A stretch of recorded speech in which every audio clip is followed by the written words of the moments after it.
الغناء في العراق في هذا الوقت؟ يعني مثلا كان الله يرحمه ناظم الغزالي، كان البنش، كان يوسف عمر، وبعدهم مجموعة كبيرة من المطربين، ياس خضر، فاضل عواد، ومجموعة كبيرة. طب هنسمع ايه دلوقتي؟ طالعة من بيت أبوها، أغنية فلكلورية عراقية. فلكلور عراقي؟ نعم، غناها الله يرحمه الفنان ناظم الغزالي. ناظم الغزالي. طالعة من بيت أبوها ورايحة ببيت الجيران، فات ما سلم عليا يمكن الحلو زعلان.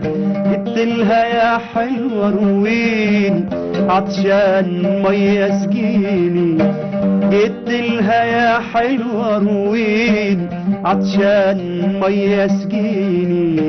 قالت لي روح يا مسكين، قالت لي روح يا مسكين، مينا ما تروي العطشان. طالعة من بيت أبوها ورايحة ببيت الجيران، فات ما سلم عليا يمكن الحلو زعلان.